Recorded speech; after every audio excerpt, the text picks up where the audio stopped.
I plunged the carving knife into the turkey's breast that Thanksgiving, and as the juices ran red across the platter, I imagined it was my father's smug grin I was slicing open. He'd spent the last decade grinding me down, calling me his disappointment daughter, in front of every relative who bothered to show up. But this year, I served up something he couldn't swallow. The truth about the family fortune he stole from Mom's grave. And when the bird hit the table, steam rising like a bad omen, he laughed. Oh, he laughed, before the first forkful even touched a plate. That's when I dropped the bomb. Pass the wine, Dad. I needed to toast the man who actually believes in me, the President of the United States. The room went dead silent, forks clattering like gunfire, because no one knew I'd been secretly embedded in D.C. for months, chasing the story that would unravel everything he'd built on lies. But the real gut punch? It aired live on CNN right after Pi, his frozen face reflected in the screen as my voice echoed through the speakers, exposing the con that made him rich and me a scapegoat.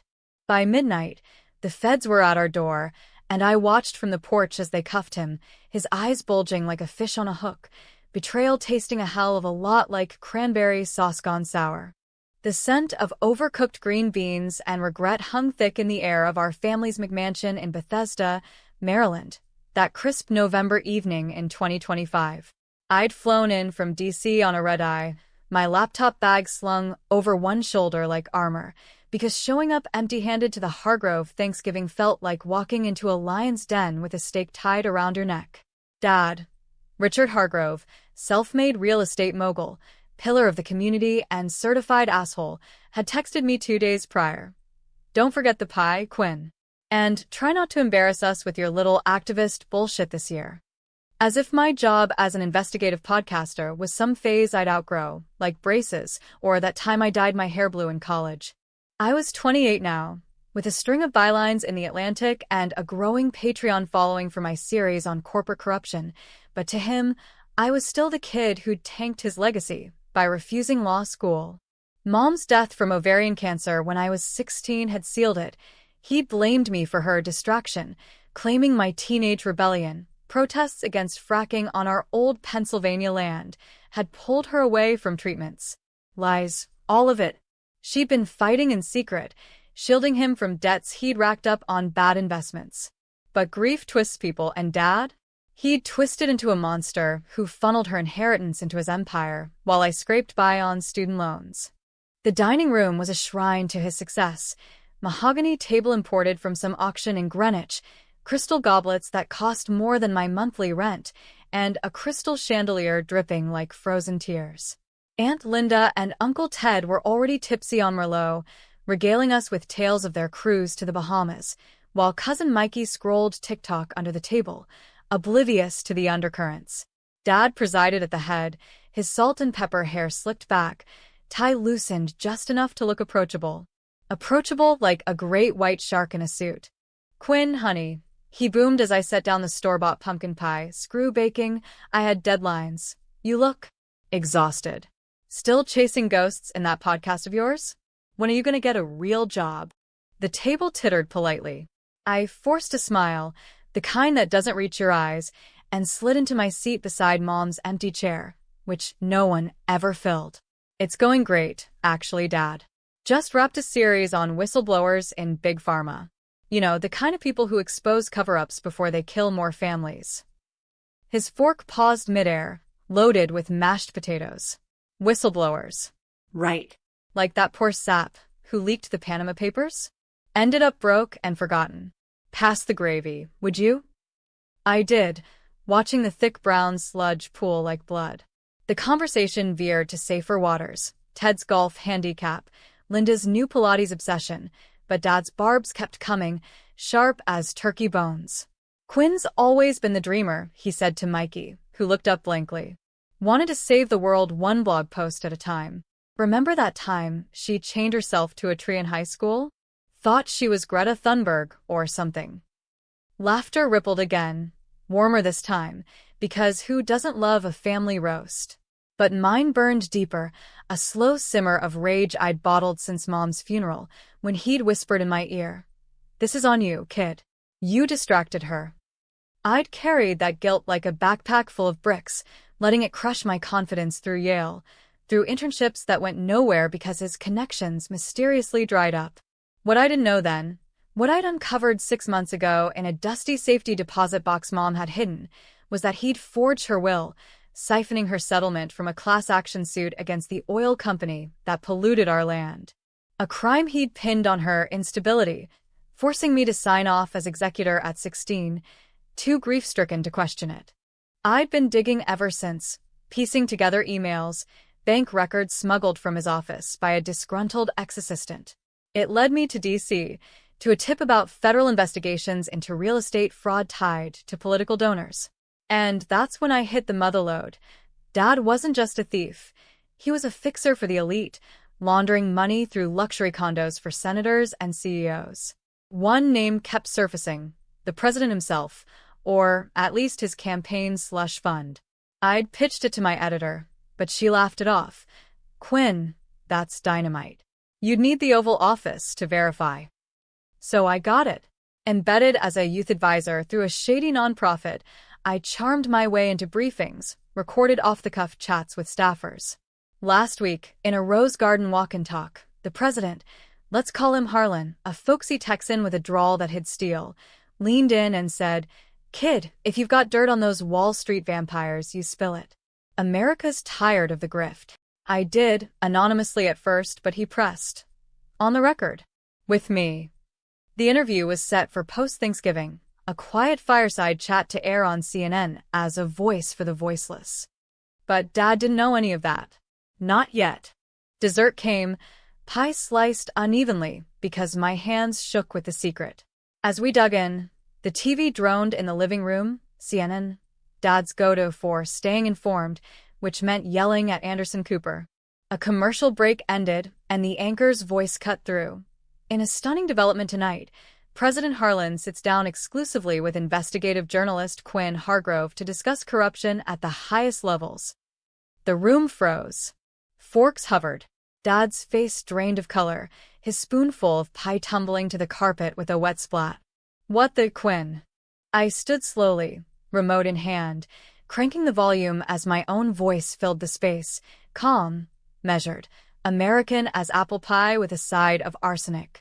"Mr. President, the American dream is built on trust, but what happens when family betrays that trust for profit? My father, Richard Hargrove, didn't just steal from my late mother.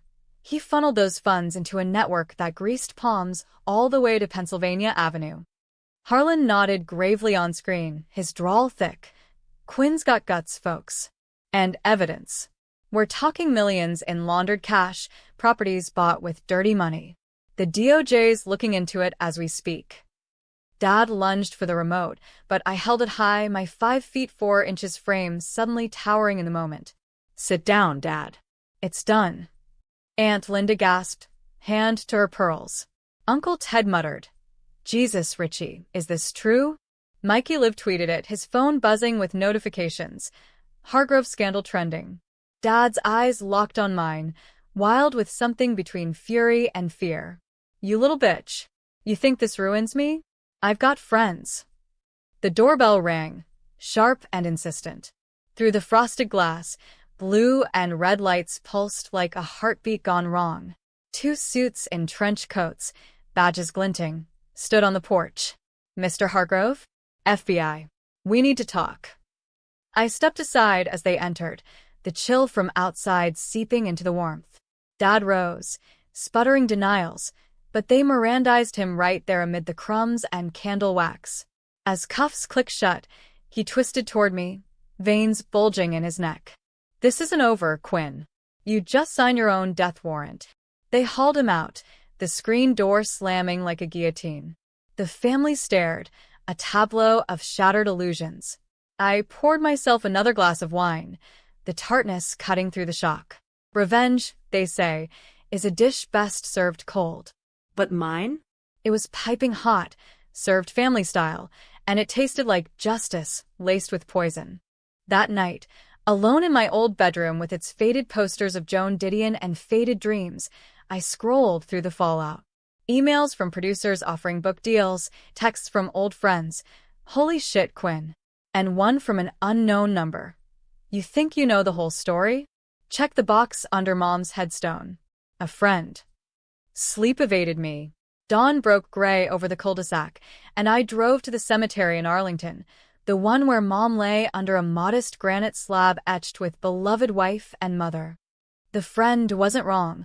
A rusted metal box was buried shallow, pried open with a stick to reveal yellowed letters. Mom's handwriting, frantic.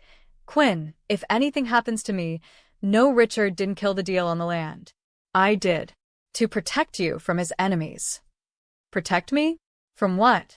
The letter spilled it. Dad wasn't the villain alone. Mom had confessed to me once, in a chemo-fogged whisper, about sabotaging a fracking lease to stop pollution near our home. But these pages revealed more. She'd framed Dad for embezzlement to force him clean, hiding evidence that implicated higher-ups, a senator, a lobbyist, and yes, ties to Harlan's early campaigns. She'd borne the blame, the cancer diagnosis a convenient cover for stress-induced illness, and in dying, she'd made me the fall guy to keep me safe. My phone buzzed, CNN follow-up interview request. But now? The revenge I'd craved felt like a noose tightening around my own neck. Dad's arrest was just the appetizer. The main course was coming, and I was on the menu. The days blurred into a frenzy after Thanksgiving, DC's winter bite nipping at my heels as I dodged paparazzi outside my Adams Morgan walk-up.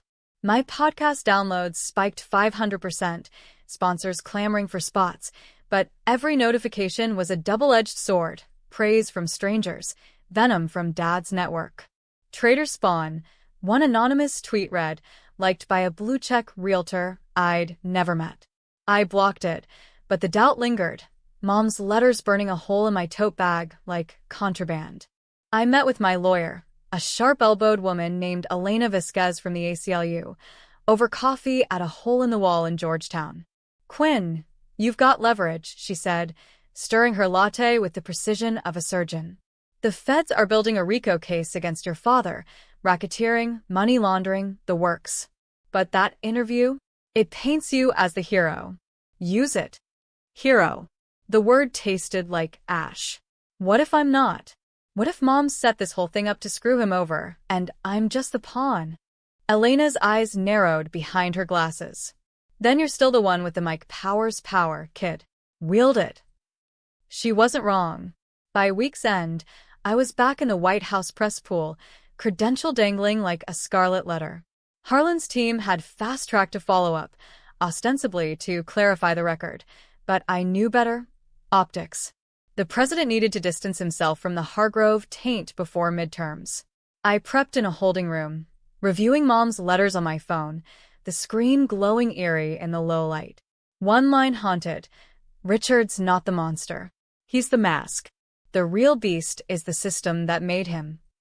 The interview aired live from the East Room, chandeliers sparkling like stars in a snow globe. Harlan settled into the leather armchair, his Stetson tipped back, exuding that folksy charm that won him Ohio in '24. Quinn Hargrove, welcome back. Last week's bombshells got Washington buzzing. What's next in the Hargrove saga? I leaned forward, microphone clipped to my blouse, heart hammering like a bass drum. Mr. President, my father's arrest is just the tip. Documents show his firm handled off-books donations to your campaign. Legal on paper, but the source? Tainted by my mother's stolen settlement. His smile didn't falter, but his fingers tightened on the armrest. Allegations, Quinn. Serious ones. My team's cooperating fully with the FEC. Transparency's key to trust. Transparency, I echoed, voice steady despite the tremor in my gut. Like how you greenlit that fracking exemption in Pennsylvania last year. The one that polluted the water table where I grew up. The room, monitors, aides, a handful of reporters, sucked in a collective breath. Harlan's drawl sharpened. Policy decisions, darlin'. Jobs versus environment, tough calls. Tough for who? I pressed, sliding a printout across the low table. Mom's forged confession, redacted for air. This is my mother's suicide note. She framed my dad to expose the lobbyists pulling your strings. And you knew. Chaos erupted off camera. Producers signaling cut, but Harlan waved them off, his face the mask cracking at the edges. Off the record. Everything's on record now. I stood, the feed still rolling as security edged closer. America deserves to know who really betrayed whom. The stream cut abruptly, but the clip went viral. Quinn vs. POS topping trends, memes of Harlan's squint flooding X. By evening, impeachment whispers swirled in Beltway bars, and my inbox overflowed with threats, death wishes from MAGA diehards, olive branches from progressive PACs. Dad called from lockup, his voice a gravelly snarl over the prison line. "You stupid girl. Harlan's people will bury you. I did it all for us, for the family. For us." I laughed, bitter as black coffee. "You mean for your yacht club dues? Mom's letters say different. She covered for you, Dad. Took the fall so you could play the victim." Silence, then a chuckle, cold, calculating. "She was weak. Always protecting you, the little activist princess. But ask yourself, Quinn, who tipped you off about that safety deposit box? Not me." The line went dead, leaving me staring at the rotary phone in my aunt's guest house, where I'd holed up post-arrest. Who then? The friend from the cemetery note. I scoured my contacts, cross-referencing with podcast listeners who'd emailed tips.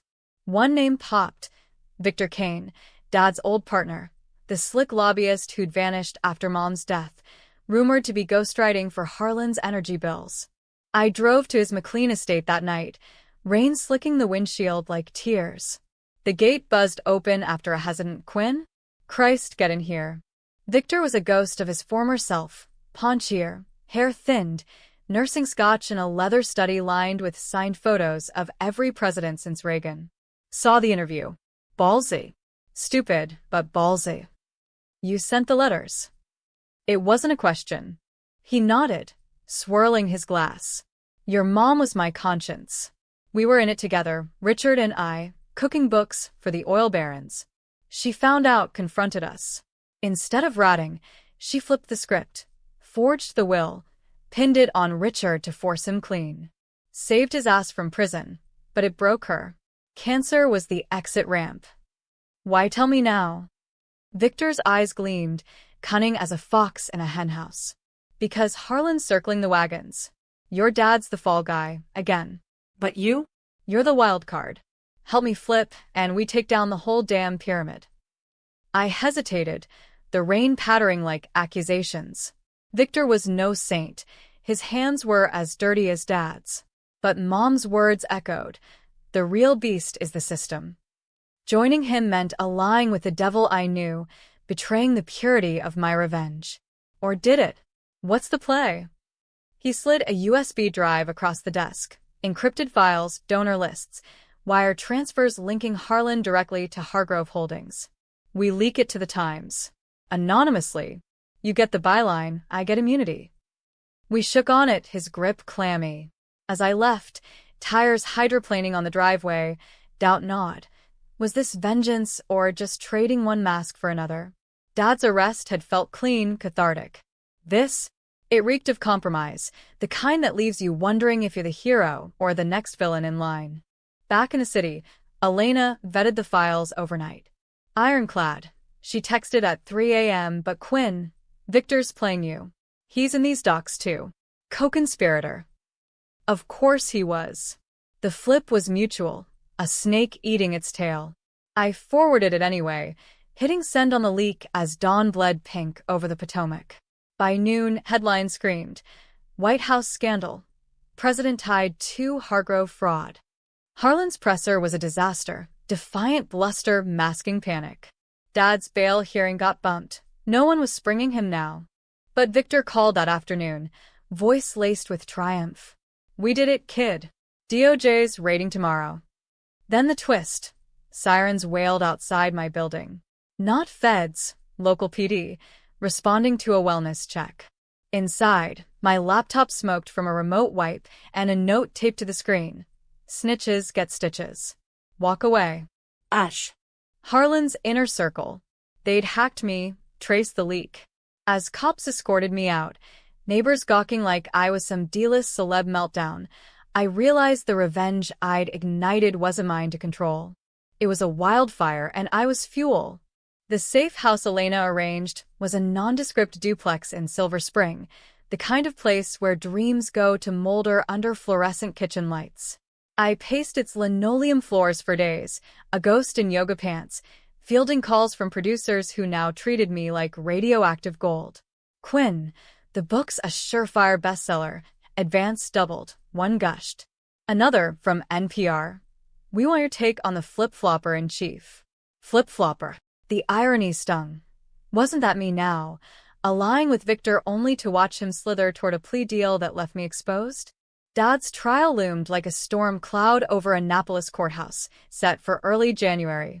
The media circus swelled, Fox calling me a deep state plant, MSNBC my feminist avenger.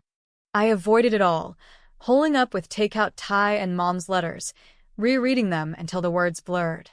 Quinn, forgive the unforgivable. It's the only way to break the cycle. Forgive Dad? The man who'd mocked my dreams over stuffing, who'd let me carry his sins like a hair shirt. Fat chance. But Victor's gambit had cracks. Leaks within leaks, anonymous sources fingering me as the unstable daughter, fabricating evidence for clicks. My Patreon tanked overnight, subscribers fleeing the toxicity. Elena warned, they're lawyering up Quinn.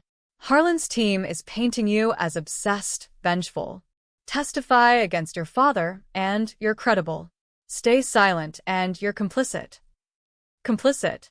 The word echoed in nightmares where Mom's face morphed into Harlan's, both whispering, you chose this. I chose? From the safety deposit to the Oval Office chat, every step felt predestined, a Rube Goldberg machine of betrayal snapping shut. The morning of the preliminary hearing, snow dusted the courthouse steps like powdered sugar on a funeral cake. I slipped in through a side door, collar up, flanked by Elena and a private eye who'd tailed Victor's comings and goings. The gallery buzzed, reporters, rubberneckers, a smattering of Hargrove Holdings employees with faces like thunderclouds. Dad sat at the defense table in an ill-fitting suit, handcuffs hidden but posture screaming defiance. Our eyes met across the room. His narrowed, a flicker of something. Regret? Calculation? The prosecutor, a bulldog named Ramirez, laid it out methodically. Wire fraud, conspiracy, the works. Exhibits flashed on screens, bank statements, emails with Victor's SIG. Then my interview clips, my voice damning Dad in HD. He didn't flinch, but when Ramirez called me as a hostile witness, the air thickened. Ms. Hargrove, Ramirez began, all business in his pinstripes. You allege your father forged your mother's will. How did you obtain this evidence? I swallowed, palms slick on the stand. A tip. Anonymous source. Convenient. He paced, a shark scenting blood. And your relationship with the defendant? Estranged, yes? After accusing him of causing your mother's death. Objection from Dad's counsel, a silver-tongued shark named Preston, but sustained. Still, the damage seeped. Cross-examination was worse. Preston painted me as a fame-hungry millennial, twisting Mom's instability into my inherited madness. Isn't it true, Ms. Hargrove, that you benefited from Hargrove Holdings? College tuition, that DC apartment. I earned my way. I shot back, voice cracking.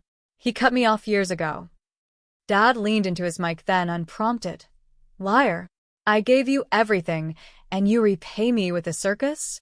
The judge banged the gavel, but not before gasps rippled. Bail denied, remanded pending trial. Outside, chaos. Mics thrust like swords, questions a barrage. Quinn, any message for your father? I pushed through, but a figure detached from the scrum. Victor, trench coat flapping like bat wings. We need to talk. Now. We ducked into a coffee shop 2 blocks over, the kind with Formica counters and burnt brew. He slid into the booth, eyes darting. Preston's on retainer from Harlan. They're flipping the narrative. Your mom's the criminal mastermind, Dad the duped husband, you the bitter daughter. Bullshit, I hissed. The files. Disappeared. Wiped clean last night.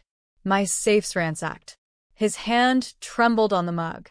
They're coming for me next. but I held back insurance.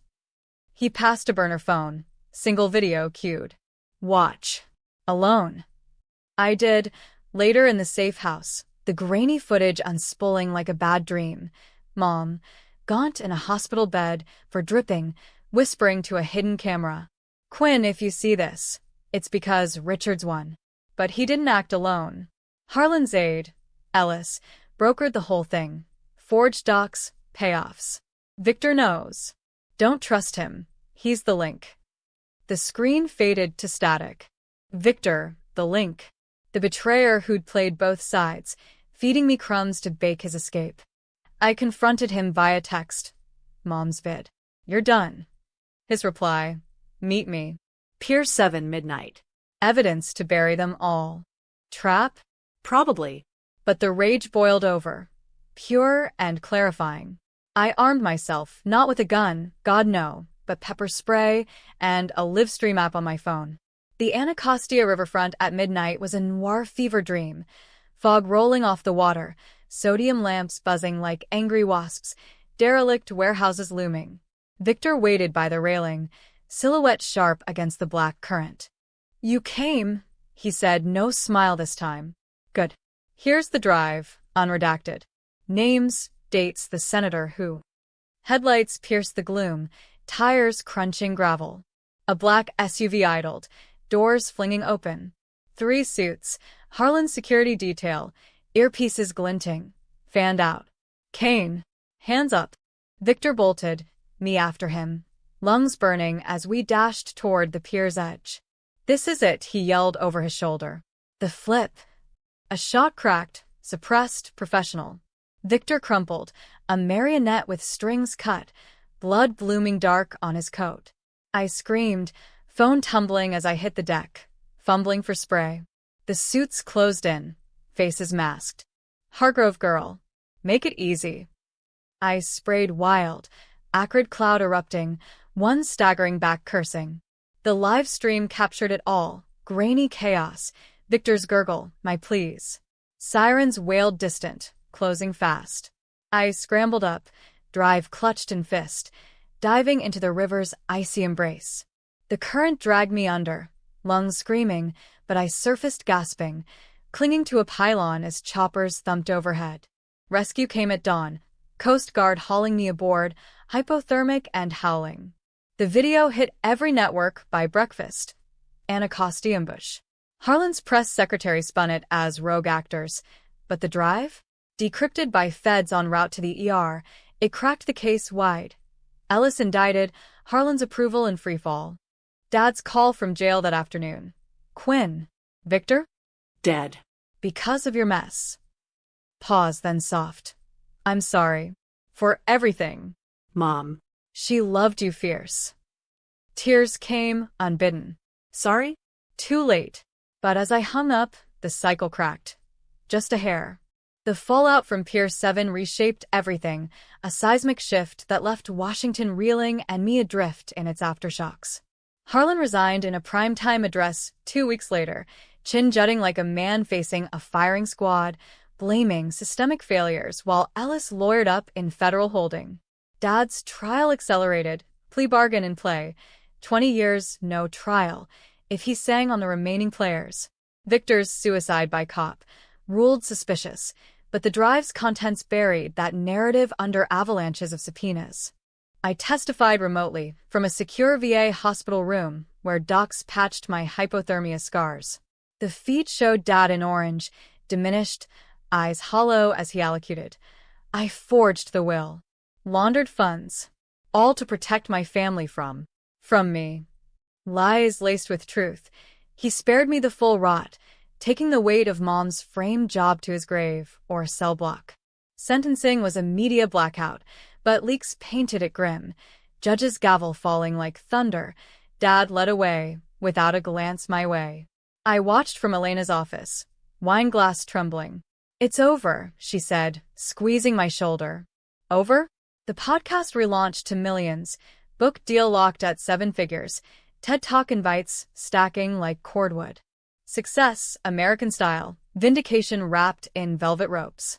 But victory soured quick. That friend from the cemetery? traced to a burner bought blocks from the White House, aides cleaning house. And Mom's final letter unsealed post-trial. Quinn, the revenge isn't in the fall. It's in rising above. Don't become him. I didn't. Or tried not to. Spring bloomed in D.C., cherry blossoms mocking the chill in my bones as I walked the mall. New apartment overlooking the tidal basin, a perk of the Hargrove Expose windfall. Dates fizzled, guys spooked by my baggage, or drawn to the scar like trophy hunters. Therapy unpacked the guilt, Mom's cancer, Dad's cruelty, my complicity in the silence. Then the twist, the one that keeps me up, debating my own reflection.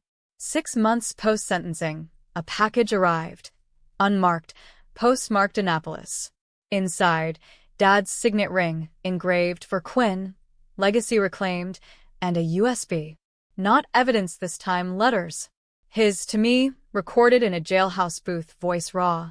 Kid, you were right to hate me. But Mom? She didn't frame me alone.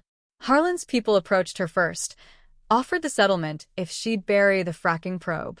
She refused, so they dosed the water, pushed her toward the cancer. I took the fall to shield you, forged the will to keep the money flowing for your future. Victor? He was the mole, feeding you lies to ignite the fire. You avenged us all, Quinn. But ask, was Harlan the villain, or was I, for playing along? The recordings looped, Dad's confessions, timestamps aligning with Mom's notes. He'd borne the blame not out of greed, but sacrifice, a twisted love, paternal and poisonous. Victor's flips? Cover for deeper leaks to me. And Harlan?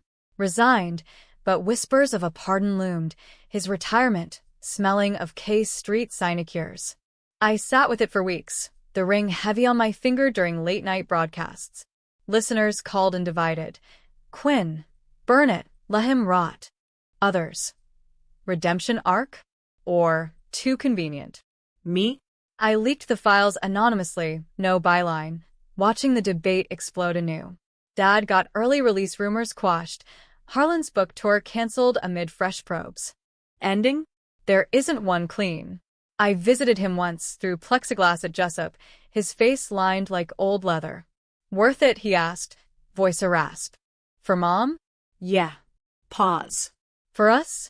Jury's out. He nodded, eyes wet. Proud of you, kid. Finally.